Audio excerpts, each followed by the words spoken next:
এই ফলগুলোকে পেড়ে নিয়ে তারপরে এদের স্বাদ উপভোগ করব। আহ!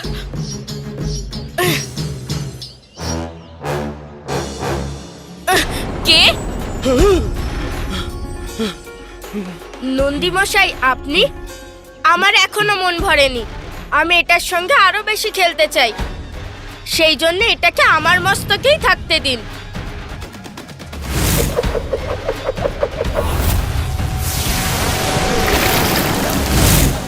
এই রে, না জানি এবারও আর কি করবে। না না, আমি নেব না। বালক, তুমি এটা নিয়ে খেলা করতে থাকো যতক্ষণ তোমার মন চায়। হ্যাঁ, আমি আসছি। প্রভু, আমি তো ওর কাছ থেকে চন্দ্রকে নেওয়ার চেষ্টা করেছিলাম, কিন্তু পুরনো ঘটনা ভেবে পিছিয়ে এলাম। ওর সাথে আবার যুদ্ধ হওয়ার পূর্বে যেভাবেই হোক ওকে আমাদের আটকাতে হবে। স্বামী,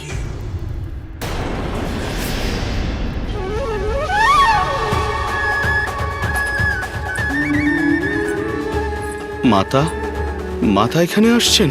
প্রণাম মাতা।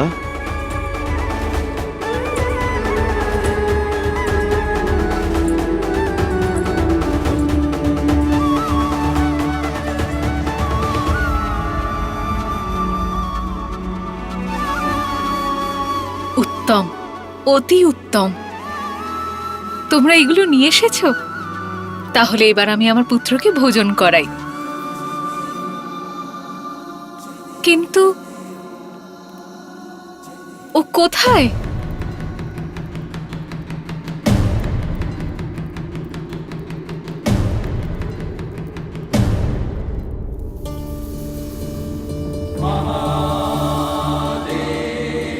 স্বামী, এ কি? সর্বদা আপনার জটায় উপস্থিত হয়ে আপনার শীর্ষের সৌন্দর্য বাড়ায় যে চন্দ্র, সে কোথায়? দেখেছেন আপনি? এই হলো পরিণাম ধ্যানে মগ্ন থাকার। আপনি জানেনও না আপনার জটা থেকে চন্দ্র কোথায় চলে গেল। আর আমার পুত্র, ও কোথায়? ও ও ও ওই ওই মাতা, চন্দ্র তো আপনার পুত্রের কাছেই আছে। আপনার পুত্র ওনাকে সঙ্গে নিয়েই গেছেন, আর তার সাথে সে খেলা করছেন। তাতে এত চিন্তিত হওয়ার কারণ কি? তোমরা ওকে গিয়ে বলো ও ফিরিয়ে দেবে চন্দ্রকে।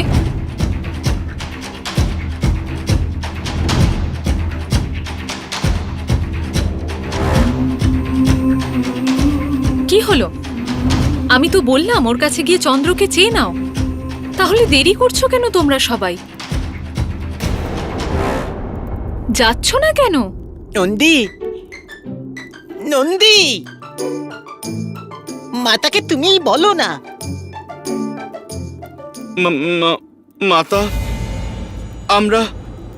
আমরা সবাই তো প্রয়াস করেছিলাম, কিন্তু কিন্তু মাতা, আমাদের সমস্ত প্রয়াস তো সবকিছুই ব্যর্থ হয়েছে। আসলে ও তো... মাতা, আমরা গেছিলাম ওনার কাছে, কিন্তু উনি তো চন্দ্রকে দিতে অস্বীকার করলেন। মাতা, ওনার হাতে এখন দণ্ড আছে। গতবারও ওনার হাতে দণ্ড ছিল, তাই পরিস্থিতি নিয়ন্ত্রণের বাইরে চলে গিয়েছিল। আর মাতা, এখন তো ওনার কাছে দ্বন্দ্বও আছে আর তন্দ্রও আছে। ব্যাস, এবার শান্ত হও তোমরা। দুষ্টু আমার পুত্র ঠিকই, কিন্তু ও তো ছোট। চন্দ্রকে খেলার কোনো বস্তু ভেবে হয়তো নিয়ে গেছে। এতে দোষ আমার পুত্রের নয়, তার গুরুজনদের, যারা জগতের প্রতি নিজেদের দায়িত্ব পালনে এতটাই ব্যস্ত হয়ে পড়েছে যে নিজের পুত্রেরই খেয়াল রাখতে পারেনি। কিন্তু আপনারা চিন্তা করবেন না, আমার পুত্র নিশ্চয়ই চন্দ্রকে ফিরিয়ে দেবে। পুত্র, তোমার পিতাশ্রীর জটায় আশ্রয় পাওয়া চন্দ্র খেলার বস্তু নয়, সাক্ষাৎ চন্দ্রদেবের প্রতীক এটা। ওনার নির্দিষ্ট স্থানে না থাকার কারণে চন্দ্রদেবও প্রভাবিত হচ্ছেন, আর সৃষ্টিতেও অনর্থ নেমে আসছে। ওটা শীঘ্রই ফিরিয়ে দাও পুত্র, শীঘ্রই ফিরিয়ে দাও। এক্ষুনি আসছি মা।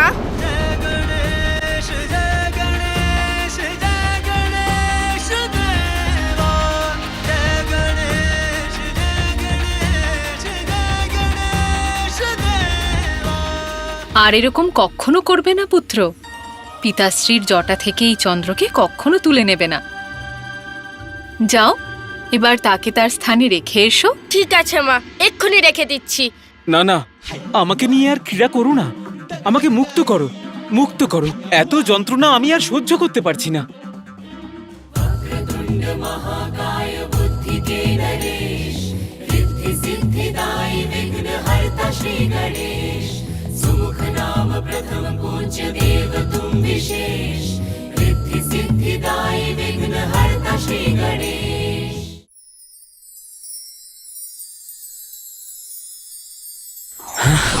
এ কি? ওখানে অবশ্যই কিছু না কিছু পরিবর্তন হয়েছে। আমি আবার মহাদেবের মাথায় স্থিত হয়েছি, আমি সুরক্ষিত আছি, এখন সব ঠিক আছে। স্বামী, এই ঘটনার পরিণাম স্বরূপ আপনি এটুকু তো বুঝেছেন যে দেবী পার্বতীর পুত্র কি করতে পারে? এখন বুঝতে পেরেছি আমি। পার্বতী নন্দন হয়তো দুষ্টু, কিন্তু মাতা পার্বতী আর মহাদেব ওনাকে সুসংস্কার অবশ্যই দেবেন। পিতাশ্রী, দয়া করে আমার এই ত্রুটি ক্ষমা করে দেবেন। ভবিষ্যতে আর আমি কখনো চন্দ্রের সাথে খেলবো না।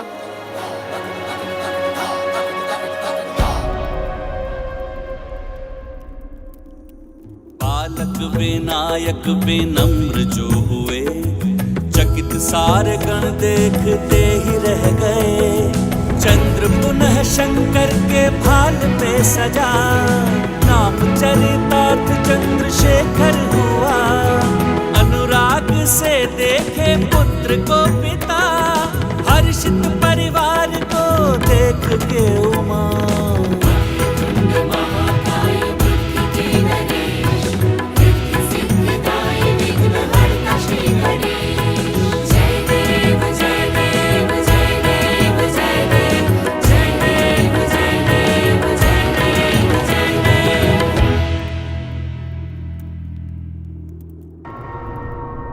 পরম পিতা ব্রহ্মদেব, ওই দুষ্ট দানব মহাদেব আর মাতা পার্বতীর সন্তানের ব্যাপারে জানার জন্য এত উৎসুক কেন ছিল?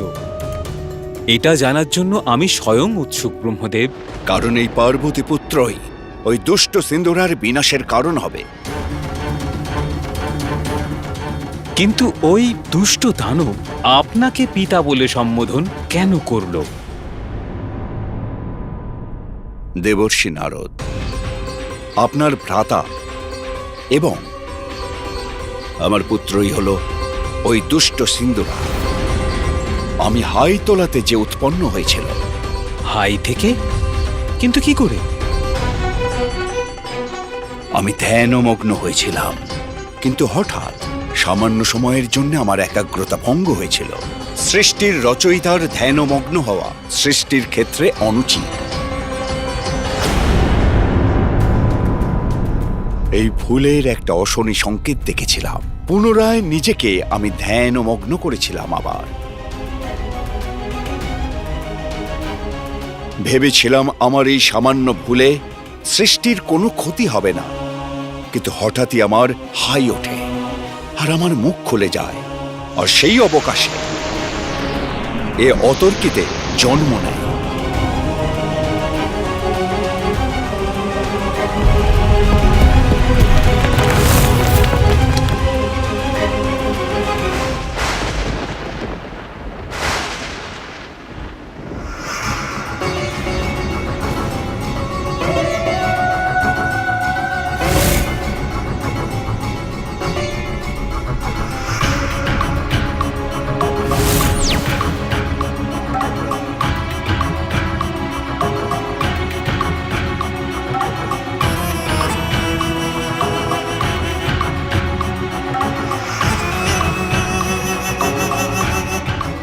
প্রণাম পিতাশ্রী, প্রণাম মাতা। পুত্র, কখনো কখনো কোনো ভুল বরদান রূপে হৃদয়কে সুখ প্রদান করে। তুমি আমার মুখ থেকে উৎপন্ন হয়ে আমাকে খুব আনন্দিত করেছ। সিঁদুরের মতো লাল হওয়ার কারণে তোমার নাম হলো সিন্দুরা। যেমন আপনার ইচ্ছা পিতাশ্রী। ওর সুন্দর রূপ দেখে আমি পুত্র মোহে মজে গেলাম। আমি ওকে অনেক বরদান করেছিলাম। আমি কল্পনাও করতে পারিনি যে সেই বরদানের এমন ভীষণ কুপরিণাম ঘটতে পারে। পুত্র, আমি তোমাকে সমস্ত বাধা আর শত্রুকে পরাজিত করবার ক্ষমতা সম্পন্ন মহাপরাক্রমী যোদ্ধা হয়ে ওঠার বর দিচ্ছি। সিন্দুরার জন্মগ্রহণকালে চারিদিকে দৈব পরিবেশ সৃষ্টি হয়, কিন্তু লোভ আর ক্ষমতা দৈবকেও দূষিত করে দেয়। পুত্র স্নেহবশে আমি যত বরদান করেছি তার অহংকার তত বেশি বৃদ্ধি পেয়েছে। পুত্র, তুমি এতই শক্তিশালী হবে যে কোনো শত্রুই কখনো তোমার কোনো ক্ষতি করতে পারবে না। নিজের শত্রুদের মনের মধ্যে প্রবেশ করে তাদের নিয়ন্ত্রণ করতে তুমি সক্ষম হবে, আর তাতে তুমি সবসময় বিজয় লাভ করবে। আমার আশীর্বাদ সর্বদা তোমার সঙ্গে রয়েছে। পুত্র, আমি তোমাকে বর দিচ্ছি, তোমার বাহু বন্ধনে যাকে তুমি আবদ্ধ করবে সে পিষ্ট হবে, তার শরীর সহস্র টুকরো হয়ে যাবে, তার বিনাশ হবে।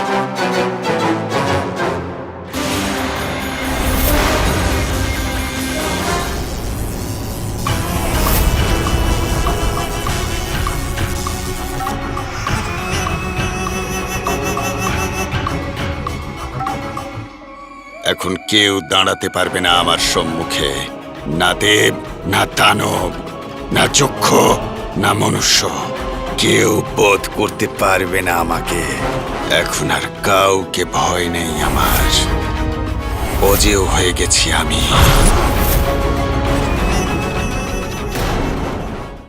আমি যখন সবাইকেই পরাস্ত করতে পারি, তবে আমাকে কেউই আটকাতে পারবে না।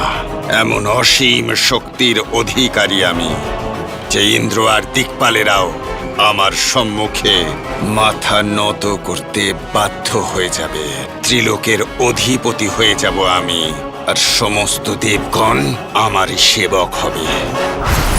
পিতাশ্রী, এই বরদানের জন্য আপনাকে ধন্যবাদ, কিন্তু এটা আদৌ সত্য কি না তার পরীক্ষা তো আমাকে করতেই হবে। তাহলে আমি বরং আপনাকেই আমার দু বাহুতে আবদ্ধ করে দেখে নি যে আপনার দেওয়া এই শক্তি প্রভাব বিস্তার করে কি না। পুত্র, আমি তোমার পিতা, তুমি আমাকেই বিনাশ করতে চাও? সেটা উচিত হবে? বলশালীর ইচ্ছাই সঠিক বলে ধরা হয়। আপনি তো মহাজ্ঞানী, আর এটাও জানেন না? এটা ঠিকই, বিষধরকে দুধ পান করালে তার বিষ বর্ধিত হয়। পুত্রের সৌন্দর্যে মুগ্ধ হয়ে সমস্যার সৃষ্টি করেছি আমি, কিন্তু যে কোনো উপায়ে তো আজ একে আটকাতেই হবে আমায়। পুত্র, তুমি একজন মহাবলশালী যুবক, আর আমি একজন বয়োবৃদ্ধ সৃষ্টির রচয়িতা। আমি তো যোদ্ধা নই। কিন্তু আমি তো আমার শক্তির পরীক্ষা নিতে চাই, তাই আপনি আমার সাথে যুদ্ধ করবেন, অথবা পুত্র, তুমি শ্রী হরি নারায়ণের কাছে যাও। তিনিই যুদ্ধ করতে পারদর্শী। তোমার সাথে যুদ্ধ করতে পারেন শুধু তিনি, আমি নই। অসাধারণ বল আর অহংকার পূর্ণ সিন্দুরা পৌঁছে গেল বৈকুণ্ঠে।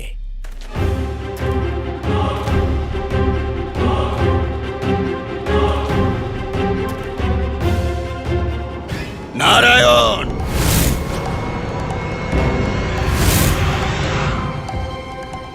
কোথায় লুকিয়ে বসে আছো নারায়ণ?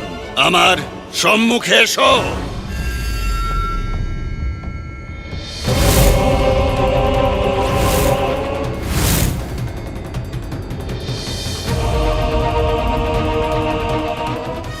এটা আপনি কি করলেন ব্রহ্মদেব? আপনি মোহগ্রস্ত পিতার অবিচারপূর্ণ বরদানের কারণে দেবগণ পীড়িত হবে।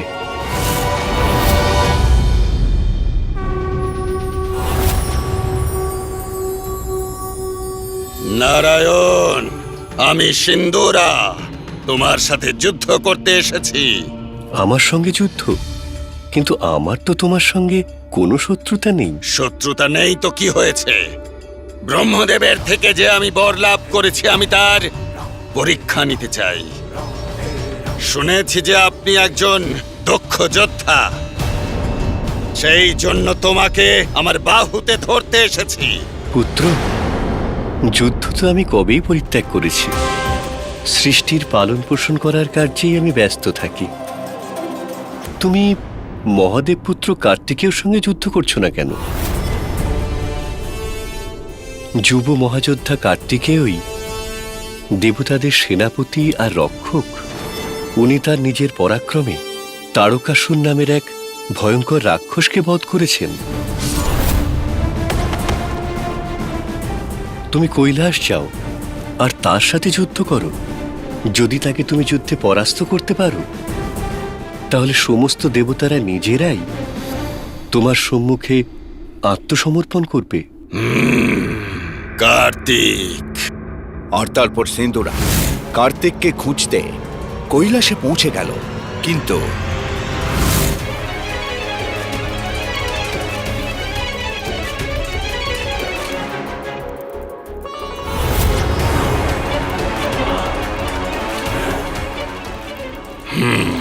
তাহলে এই হলো কৈলাস। এখানেই পাবো সেই মহাযোদ্ধা শিবপুত্র কার্তিককে।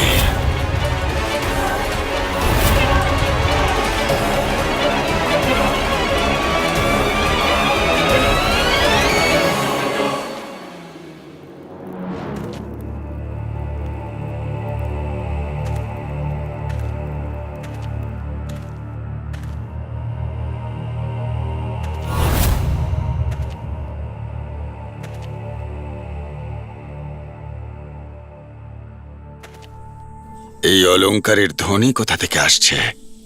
ভারী চমৎকার ধ্বনি তো।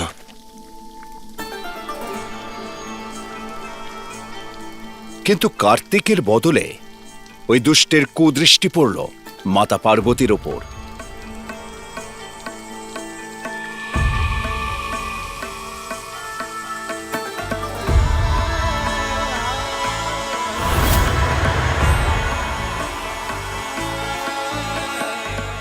এই দেবীর সৌন্দর্য তো আমার মন ভরিয়ে দিয়েছে।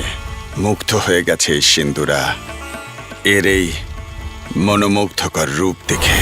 আর একবার যা আমার ভালো লাগে তা আমি নিজের করে তবে ছাড়ি।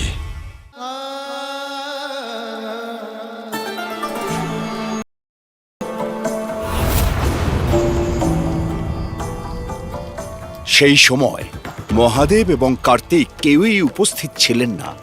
নিজের বরদান প্রাপ্ত বলের শক্তিতে মদমত্ত হয়ে দেবী পার্বতীর প্রতি ওই দুষ্ট নিজের মনে কুভাবনা পোষণ করেছিল।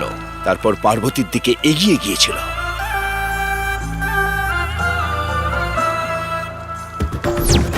এটা ছিল সেই সময় যখন দেবী পার্বতী নিজের মনে সন্তান আগমনের বার্তায় মগ্ন হয়েছিলেন এবং আপন কল্পনায় সেই ছবি চিত্রিত করছিলেন। সিন্দুরা তার সামনে পৌঁছয়, আর ঠিক সেই সময় দেবীর কল্পচিত্রের চোখ থেকে এক জ্যোতি বেরিয়ে সিন্দুরাকে ধাক্কা দিল। সিন্দুরা কৈলাসের বাইরে ছিটকে পড়ল। যে পুত্র নিজের জন্মের আগেই মাতাকে রক্ষা করল, সিন্দুরার কাছে সে তো ভয়ঙ্কর প্রতিপক্ষ।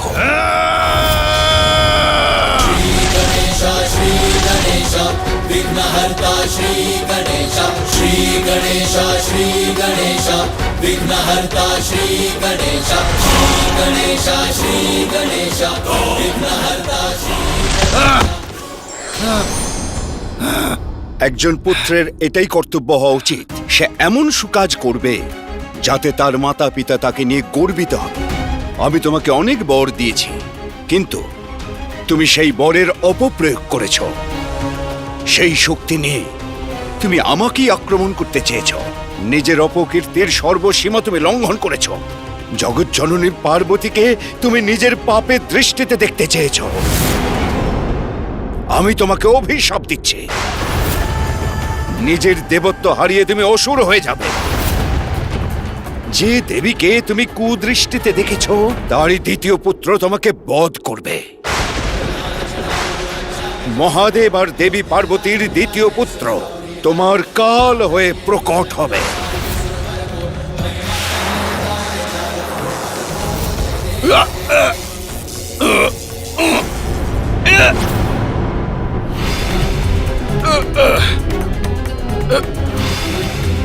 স্মরণে রাখবো, সর্বদা আমি স্মরণে রাখবো ব্রহ্মদেব। আমায় কুরূপ দেওয়ার জন্যে কখনোই আপনাকে ক্ষমা করব না আমি।